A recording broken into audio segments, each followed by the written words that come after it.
Hace unas semanas les había prometido que íbamos a hablar de la base de cráneo y de sus forámenes, y les garanticé que iban a volverse unos expertos, así que hoy vamos a ver el primero de estos videos, y a lo largo de estas semanas vamos a ir hablando de los siguientes forámenes y pares craneales, pero por hoy vamos a hablar únicamente de la fosa craneal anterior. Vamos a ver el cráneo, vamos a ver TAC, vamos a ver resonancia magnética y especialmente nos vamos a enfocar en el protagonista del día, que va a ser el nervio olfatorio, así que acompáñenme.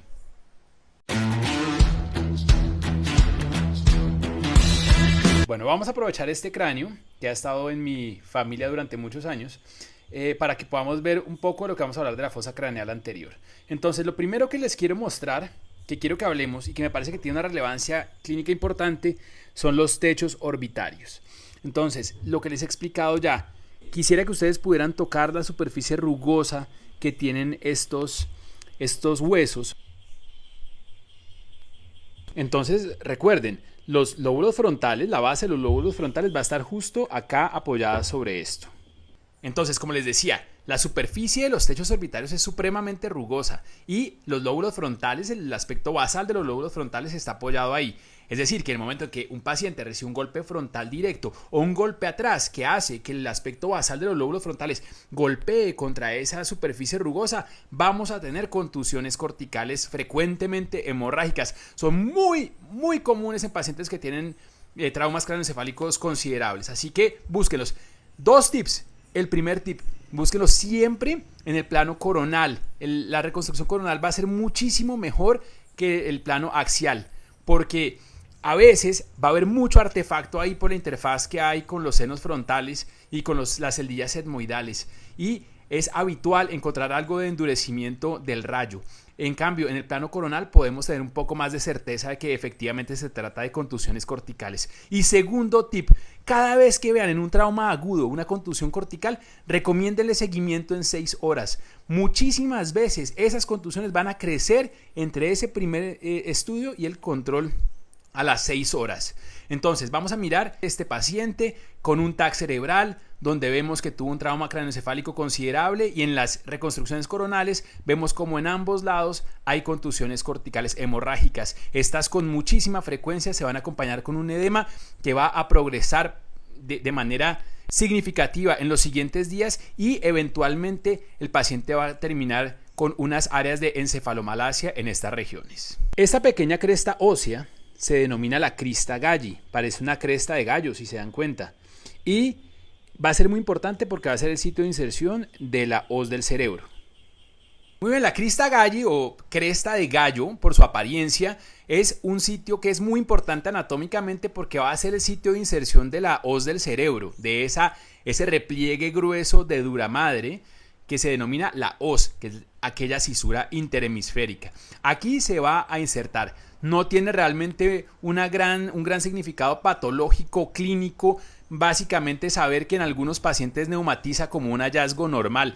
Y la mejor forma de evaluar la crista galli y su neumatización es con reconstrucciones coronales. Miren ustedes, por ejemplo, este caso de una crista galli normal, no neumatizada, en una reconstrucción coronal en ventana de hueso. Y también tenemos este otro paciente que tiene en la reconstrucción coronal en ventana de hueso neumatización de la crista galli.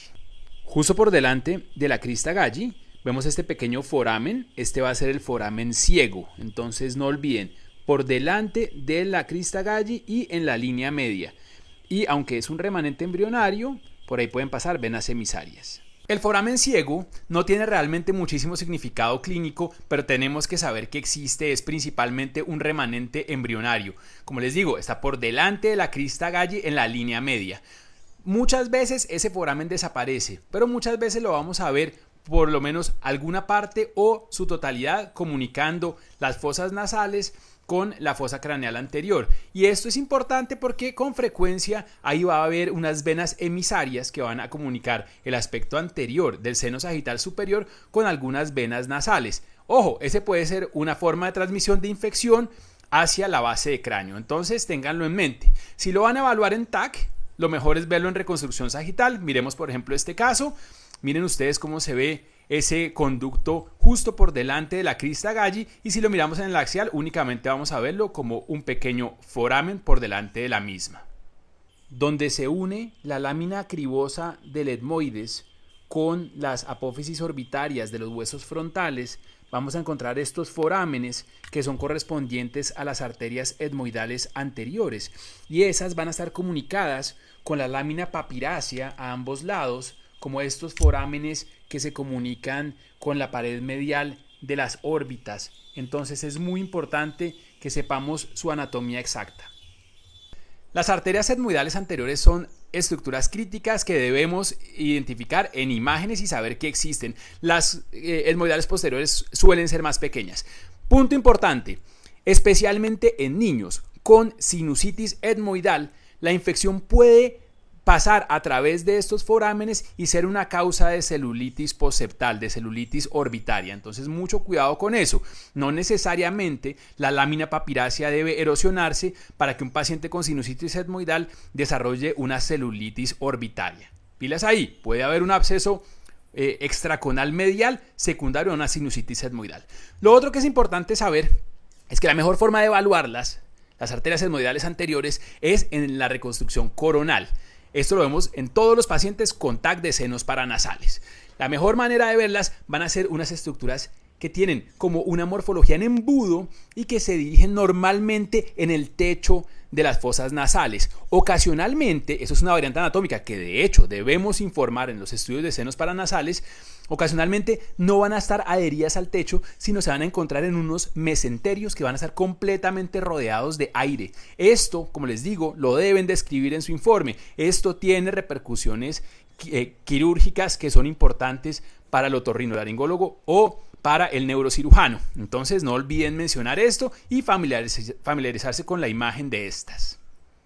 Bueno, entonces ahora vamos a hablar de la lámina cribosa del etmoides.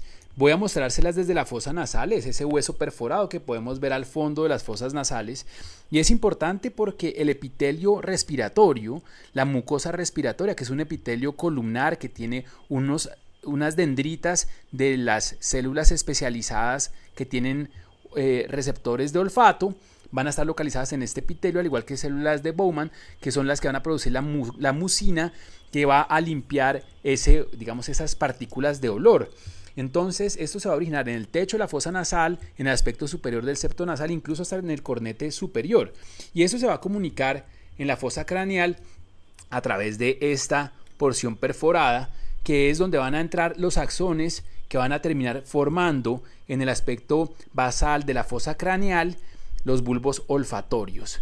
Y esos a su vez van a continuar como tractos olfatorios para ya dirigirse hacia la corteza entorrinal. Bueno, y como les decía, el protagonista de hoy va a ser el nervio olfatorio, un nervio que a mí me encanta, no porque sea difícil su anatomía, sino por su función.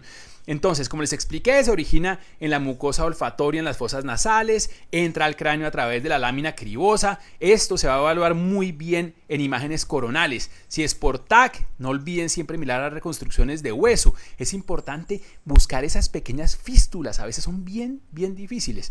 Y en resonancia magnética, si van a evaluar la lámina cribosa, les recomiendo que hagan imágenes cisternográficas. Me refiero a Fiesta o CIS o Space, depende de la marca de resonador con el cual ustedes trabajen.